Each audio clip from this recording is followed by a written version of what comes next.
Ni Djigui Diarra, moja kati ya magolikipa wazuri kabisa ambao tunao katika ardhi ya Tanzania. Moja kati ya magolikipa bora kabisa kuwahi kuichezea katika ardhi ya Tanzania. Lakini naweza kusema ya kwamba moja kati ya magolikipa ambao wana nidhamu mbovu kuwa nao katika ardhi ya Tanzania ni huyu tena Djigui Diarra, kipa wa timu ya Yanga na kipa wa ile timu ya Mali. Na kutokana na nidhamu yake mbovu, basi timu ya taifa ya Mali imeamua kumwacha, yani kutomuita kabisa kwenye mechi za kirafiki kwenye kalenda ya FIFA kwa sababu ya nidhamu mbovu ambayo Diarra alimeionyesha katika mechi ya Mtibwa pamoja na Yanga. Nidhamu mbovu ya kuweza kumtia kidole cha kati bwana refa, kumtia kidole cha kati watazamaji, kuwatia kidole cha kati wa Tanzania wote kwa ujumla, kwa sababu ile dole la kati aliweza kulionyesha na liliweza kurekodiwa katika television tofauti. Kwa hivyo kile kitu ambacho Diarra alikifanya ilikuwa ni kitu cha kuwadhalilisha Watanzania na klabu ya Yanga kwa ujumla. Sasa maswali mengi watu wamekuwa wakijiuliza, ni kwa nini mchezaji professional kama Djigui Diarra, ni kwa nini mchezaji ambaye ana profile kubwa kama Djigui Diarra anafanya vitu vya kipumbavu vya namna ile? Watu wengine wamekuja na kuanza kumtezea Djigui Diarra na kusema ya kwamba ile ilikuwa ni tempo ya mchezo. Wengine wakasema Diarra ni moja kati ya makipa ambao wanaipenda sana klabu ya Young Africans na ndio maana wanafanya vitu vibaya kama vile. Sasa sisi kama Bongo ikabidi tuende na tuangalie tukio kwa uzima, tukio lote kwa ujumla, alafu tuweze kuletea wewe mtazamaji wetu kile kitu ambacho tulikipata. Bwana Diarra kile kitu alichokifanya ilikuwa ni kuweza kufuta makosa yake ambayo alikuwa ameyafanya kwenye ile mechi ya Mtibwa. Ukiangalia kabisa kwenye ile mechi ya Mtibwa, lile goli ambalo Yanga waliweza kufunga, Diarra kama Diarra yeye ndiye alikuwa na makosa, kwa sababu yule mchezaji wa Mtibwa hakumsukuma kabisa Diarra. Yeye Diarra ndiye alianza kumsukuma mchezaji wa Mtibwa. Na hata ukiangalia katika sehemu ambayo Diarra alikuwa amekaa, japokuwa yeye ni kipa mzoefu, ni kipa mzuri, ni kipa ambaye amekuwa akionyesha performance kubwa sana kwenye mechi kubwa, lakini kuna ile mechi aliweza kufanya makosa kwa kukaa eneo ambalo sio sahihi. Sasa hiki kikapelekea mpigaji kona wa timu ya Mtibwa kuweza kupiga kona ndani, na kwa bahati mbaya timu ya Yanga imekuwa ni timu ambayo ina bahati ya kupigwa kona ndani. Mara ya mwisho kona ndani aliweza kuipiga Shiza Ramadhani Kichuya, mchezaji wa timu ya JKT, na iliweza kuingia. Sijajua kipindi kile nani alikuwa golini, lakini safari hii mchezaji wa timu ndogo kama Mtibwa ameweza kumwadhibu Djigui Diarra kwa kumpigia kona ndani, na Diarra kuweza kuficha ile aibu yake, basi ikabidi aanze kupeleka lawama kwa marefa, aanze kupeleka lawama kwa washabiki wa Mtibwa na kuweza kuwapelekea dole la kati, kitu ambacho TFF wameweza kukichukulia hatua kali sana. Hatua ambazo imeweza kuchukua TFF ni kwamba Djigui Diarra ameweza kufungiwa kucheza katika ligi yetu kwa muda ambao usiojulikana. Watu wengi wamekuwa wakifungiwa kwa miezi miwili, miezi mitatu, mechi 5, mechi 4. Kwa mfano, aliweza kufungiwa mechi 5. Suleiman Mwalimu Sele Bwenzi aliweza kufungiwa mechi 3. Lakini Diarra ameweza kufungiwa kucheza ligi kwa muda usiojulikana. Mpaka pale kamati itakavyokaa, basi itakuja kuangalia ni kwa namna gani waweze kumpa adhabu. Na sio adhabu hiyo tu, Djigui Diarra pia ameweza kupewa adhabu ya kuweza kulipa faini ya shilingi milioni 100.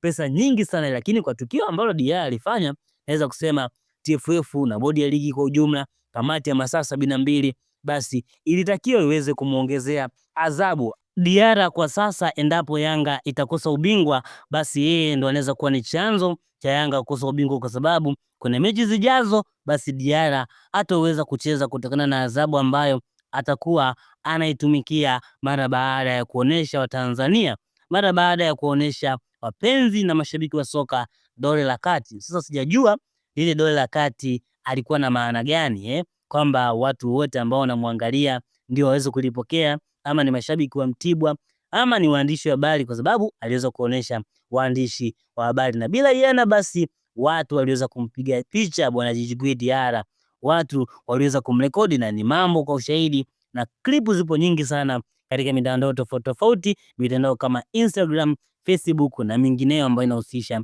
masuala mazima ya video za picha.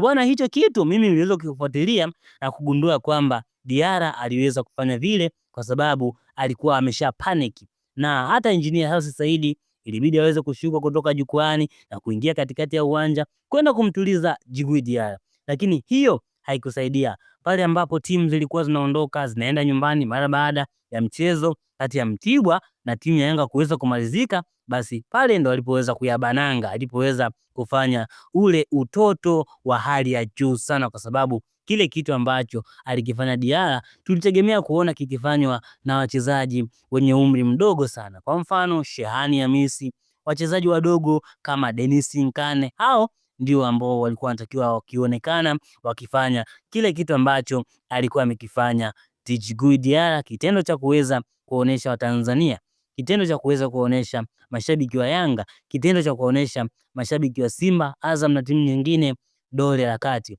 Of course hata FIFA wakiweza kuliona hili swala, basi wanaweza kuweza kumpa adhabu nyingine kali, ikiwemo adhabu za yeye kuweza kufungia maisha kucheza mpira, kwa sababu FIFA siku zote hawanaga mcherekea mwana wao, wanatoa adhabu zile kali kali, ikiwemo kuweza kumfungia mtu maisha kucheza mpira. Mimi nadhani uongozi wa Yanga unatakiwa kukaa na Djigui Diarra. Kama uongozi wa Yanga unampenda Djigui Diarra na unamtakia mema, basi wanatakiwa kuhakikisha wanakaa naye na kuweza kumpa lecture na kuweza kumtengeneza kisaikolojia, ili matendo ya ovyo kama haya basi yasiweze kujitokea kwa mara nyingine. Na sio uongozi wa Yanga tu, klabu zote zinatakiwa kuongea na wachezaji wao ili wasiweze kufanya vitu kama hivyo, kwa sababu mara ya mwisho tuliweza kumshuhudia Jonathan Soa akiwawekea dole mashabiki wa Simba pale ambapo Soa alikuwa akichezea klabu ya Singida Big Star. Of course haya mambo hayawezi kuhitajika kabisa katika soka letu la Tanzania.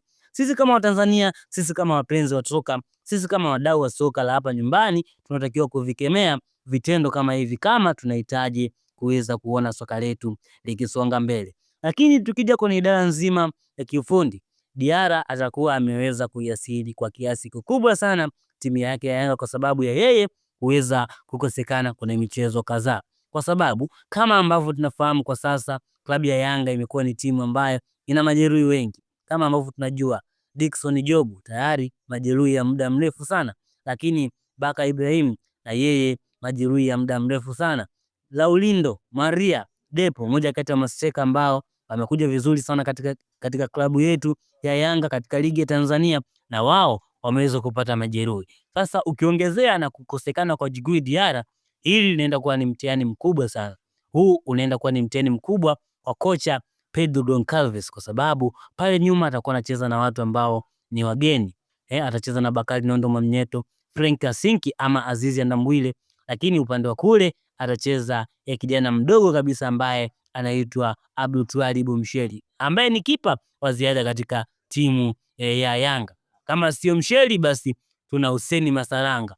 Sasa hawa ni makipa ambao hawajacheza siku nyingi, hawana game time, kwa hiyo inakuwa ni vigumu kwa wao kuweza kuperform kwa asilimia kubwa endapo makocha wakawapa nafasi ya wao kuweza kuperform kwenye michezo tofauti tofauti. Kocha ya Yanga bana Pedro Goncalves akiongozwa na msaidizi wake bwana Moalini wanatakiwa kulifanyia kazi ili swala ili kuhakikisha kwamba mambo yanakaa mzeni katika eneo la nyuma, kwa sababu eneo la nyuma ni eneo muhimu sana katika masuala mazima ya football, kwa sababu mashambulizi yote yanaanzia katika eneo la nyuma, na watu wa nyuma hususan goalkeeper katika mpira wa kisasa modern football ni mtu ambaye ni key role katika hatua nzima za kuanzisha mashambulizi. Na kama ambavyo tunafahamu, Diarra alikuwa ni mtu ambaye ana footwork nzuri, na katika masuala yake ya kuanzisha mashambulizi basi iko vizuri sana katika idara zote. Sasa kipa ambaye anaweza kuchukua nafasi yake Hussein Masaranga ama Abdulrahim Msheli wanatakiwa kuwa makini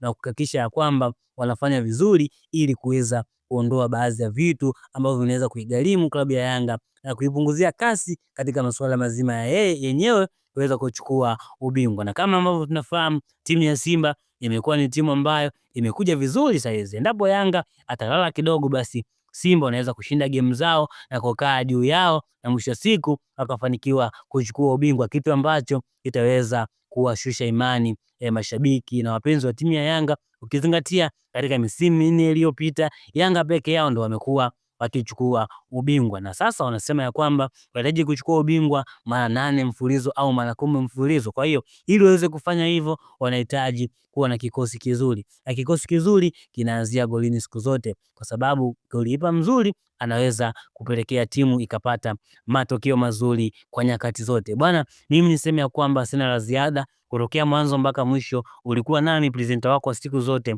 Richmo TZ. Kwa habari nzuri za kimichezo nyingine kama hizi kutoka ndani na nje ya mipaka ya Tanzania, unatakiwa usubscribe channel yetu ili uwe unazipata kila siku ambavyo tutakuwa tunazitoa kwa ajili yako wewe mpenzi mtazamaji wa Bongo 9. Lakini kabla sijakuacha, ningependa kukukumbusha kitu kingine cha msingi kabisa. Hapo chini kuna alama nyekundu iliyoandikwa subscribe. Igusa hiyo, alafu uweze kugusa alama ya kengele ili taarifa ziwe zinakufikia kila siku ambako sisi kama Bongo 9 tutatoa habari zetu za kimichezo kutoka ndani na nje ya Tanzania.